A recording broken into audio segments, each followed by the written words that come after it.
Hey, Cowboys Nation, let's dive into all the latest developments surrounding America's team, because there's plenty to unpack as we head into this next week of football. Starting with the big news. On the Kansas City Chiefs side, Trey Smith, one of their most reliable Pro Bowl offensive linemen, is dealing with both high and low ankle sprains. That is going to keep him sidelined, at least for the upcoming game against Dallas, which is a huge blow for the Chiefs in terms of their interior line stability. Losing a player of his caliber creates openings for guys like Mike Caliendo, Juan Amaris, or more likely Jalen Moore to step in and try to fill the void. For the Cowboys, that's an intriguing development because it impacts the dynamics of the trenches, where pressure on the quarterback and run defense often dictate the flow of a game. It sets up a matchup that could favor Dallas' front line, especially with their three-man defensive front looking to exploit any vulnerabilities in the Chiefs' interior protection. When we consider how other teams have struggled to anticipate unconventional fronts, it's fascinating to see the chess match unfold on both sides. The Eagles, for instance, apparently were caught off guard by a five-man defensive line setup in a recent game, which shows that even at the professional level, game planning isn't always airtight. Cowboys fans have reason to be optimistic about how their defensive tackles and line play can create disruption, particularly with players like Quinn, Osa, and Kenny Clark expected to make significant impacts in the upcoming clash. On the injury front, for Dallas, Tyler Gayton is out with a high ankle sprain, first reported by insiders.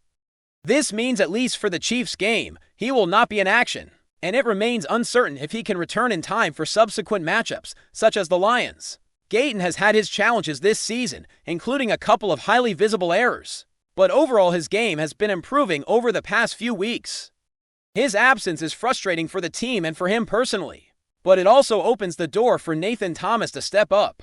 Thomas had a solid showing in limited snaps against the Eagles, showing he can hold his own against the run and isn't a liability in the tackle position.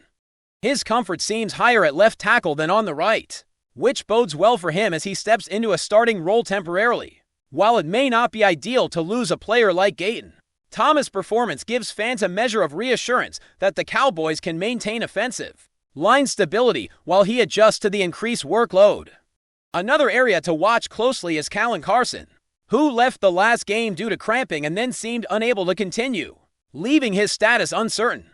The short week leading up to the next game means the team will have minimal time to assess his condition, so he remains a question mark heading into the contest. On the defensive side, the performance of backups and rotational players is critical to the team's success, and players like Don Bland and Savoni Rebel have been showing encouraging development. Rebel, in particular, has allowed very few yards per coverage snap and has demonstrated growth against challenging opponents such as A.J. Brown and Devontae Smith. Bland, after a shaky outing against the Cardinals, has rebounded with strong performances, limiting big plays and showing better tackling and coverage. These contributions from secondary players are vital, especially when starters are dealing with injuries or rotational duties, and they help maintain the overall competitiveness of the Cowboys' defense. Looking at the linebackers, there is an inconsistency that stands out in recent games. Players like Maris Lifu and Shamar James have had limited snaps, with coaches trying to find the right combinations for optimal performance. Kenneth Murray, Darian Overshin, and Logan Wilson have formed the core of the linebacker rotation, with each player bringing different strengths to the field. Murray has had impactful plays, including a key fumble recovery, but overall his tackling in open space still leaves room for improvement. Overshin shows potential but hasn't yet produced a standout game that fans hope to see consistently.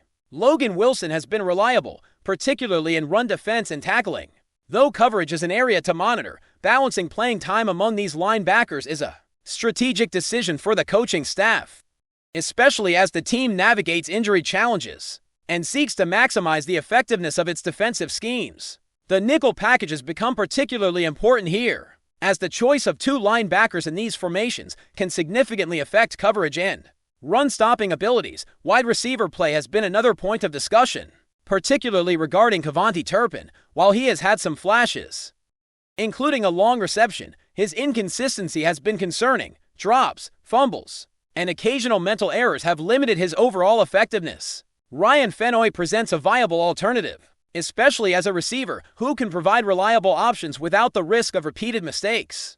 Turpin may still have a role as a gadget player, taking on jet motion and specialized plays. But his repeated errors mean he may not be the most dependable option for standard offensive sets. Decisions on who lines up in critical receiver positions will be crucial, as the Cowboys continue to refine their offensive approach in response to injuries and matchup challenges. Tight ends have been performing well, with Jake Ferguson demonstrating strong blocking that opens up opportunities for Dak Prescott. And the passing game, Brevin Spanford continues to impress as a run blocker, providing physicality and effectiveness in the trenches. His contributions in the passing game, including a touchdown reception in the back of the end zone, highlight his versatility and value to the team. The balance between run blocking and receiving options at tight end adds a layer of strategic depth that the Cowboys can leverage as they navigate games against strong defensive opponents. These individual efforts, combined with coordinated offensive line play, are essential in maintaining an effective and resilient defensive unit. Special teams also play a crucial role, as evidenced by several penalties and performance inconsistencies. Players like Shamar James, Cavonde Turpin, and Jake Ferguson have been flagged, impacting field position and momentum. Addressing these penalties is vital for maintaining competitive advantage, as excessive infractions can shift the flow of a game and create unnecessary pressure on both offense and defense. The Cowboys' ability to manage these details, from special teams discipline to rotational defensive assignments, will significantly influence their overall performance and outcomes in the upcoming games. Overall, there are multiple layers of evaluation as we look at the Cowboys heading into the next week. Offensive line adjustments due to injuries, secondary and linebacker rotations, wide receiver reliability, tight end contributions, and special teams discipline all combine to form the complete picture. Fans can expect to see a team that is adapting in real time, making critical in-game decisions based on matchups and availability, and leaning on both emerging players and veterans to maintain competitiveness. This dynamic environment highlights the depth and resilience of the roster, while also providing areas to monitor for potential improvement, as the team continues to push for success in a challenging schedule. As we move deeper into the breakdown of America's team, it's impossible to ignore the nuances that injuries and depth chart shifts bring to every facet of the game. On the offensive side, the absence of Tyler Gayton at left tackle leaves a notable gap, but Nathan Thomas stepping in offers a glimpse into the team's adaptability. Thomas' earlier performances have shown he can handle his responsibilities in both run blocking and pass protection, although the pressure of starting against a team like the Chiefs is a whole new challenge. He'll need to communicate effectively with his fellow linemen and anticipate defensive stunts and blitzes, which are hallmarks of Kansas City's aggressive defensive schemes. Every snap he plays will not only test his individual skill, but also the cohesion of the offensive line as a unit, especially against interior rushers who thrive on exploiting any missteps.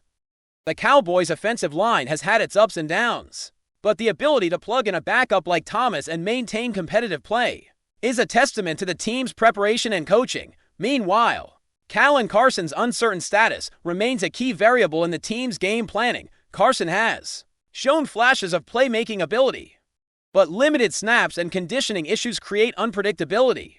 The coaching staff will have to weigh whether to push him into action or rely on other options in the secondary, as every rotation impacts coverage effectiveness and matchup stability. This is where the versatility of players like Don Bland and Savoni Rebel comes into play. Bland's recent improvement in tackling and coverage efficiency has been critical, providing stability in a backfield that has had its fair share of turnover and limited experience. Rebel, despite limited game action over the past year, has demonstrated poise in coverage, keeping yardage allowed per snap impressively low against elite receivers. The secondary's development and performance under pressure will be vital in containing dynamic offenses, particularly with the challenges posed by Chiefs passing threats and other opponents who rely on speed and route precision. Linebacker performance continues to be a point of evaluation, with Kenneth Murray, Darian Overshown, and Logan Wilson forming the backbone of Dallas' front seven adjustments. Murray has made some highlight reel plays, including fumble recoveries and key tackles, but consistency remains an issue, especially in open field tackling. Overshown has shown potential in coverage and run support, but hasn't consistently delivered breakout plays. Wilson, in contrast, has displayed reliability across the board, particularly in containing runs and completing assignments in the field. Maris Lifu and Shamar James remain situational contributors, with Lifu's early struggles limiting his snaps and James primarily utilized in coverage packages. The coaching staff faces critical decisions on how to deploy these linebackers effectively, balancing skill sets, matchups, and the need to minimize exposure to big plays. Each choice has ripple effects across defensive efficiency, creating an environment where every decision is magnified. Wide receiver play continues to oscillate between moments of brilliance and lapses in consistency. Cavonte Turpin, in particular, has struggled with ball security and decision-making, which contrasts sharply with flashes of big play potential. His long reception and occasional explosive plays demonstrate his talent, but the combination of drops, fumbles, and coverage errors makes him a liability in high-stakes situations. Ryan Fennoy represents a more consistent option at receiver 3, offering reliability in routes and ball handling. The decision between Fennoy and Turpin is emblematic of the broader strategy the coaching staff faces: how to maximize offensive output while minimizing risk. Turpin's role may be better suited for specialized plays that exploit his speed and agility in motion, rather than as a standard option in high-pressure passing situations. This balancing act between talent utilization and risk management is central to the Cowboys' offensive philosophy, especially in games where every possession is critical. Tight ends have continued to be a stabilizing force on the Cowboys' offense. Jake Ferguson's blocking has been instrumental in opening lanes for the running game, while simultaneously providing reliable pass-catching options. Brevin Spanford's versatility as a blocker and receiver has made him an indispensable component of the offensive strategy. His ability to execute both in the running and passing game adds a layer of flexibility, allowing the coaching staff to design plays that can adapt mid-game based on defensive alignments.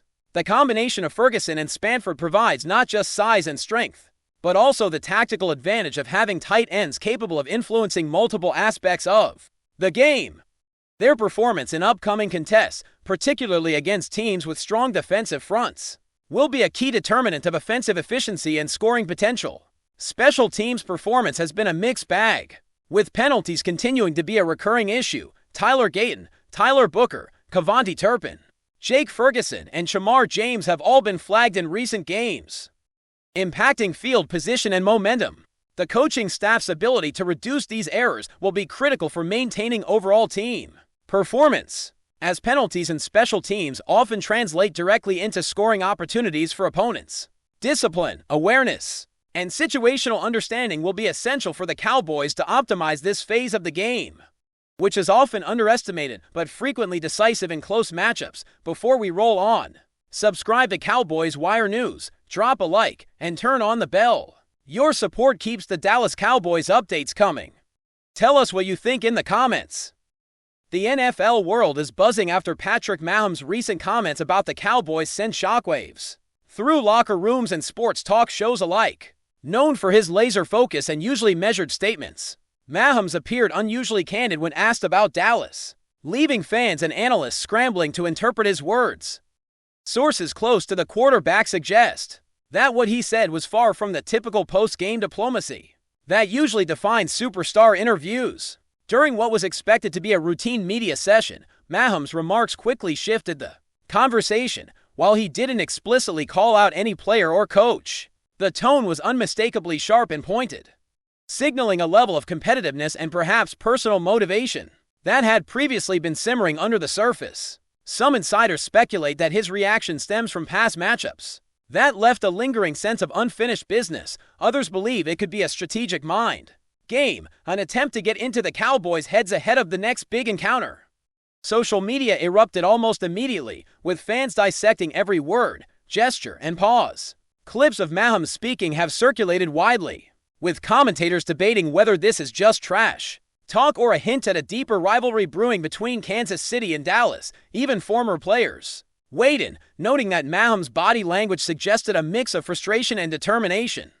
An unusual combination for a star who generally maintains a calm exterior. The Cowboys organization, predictably, has not issued an official response, but the locker room is reportedly aware of the comments, fueling speculation that the upcoming matchups could feature heightened intensity on both sides.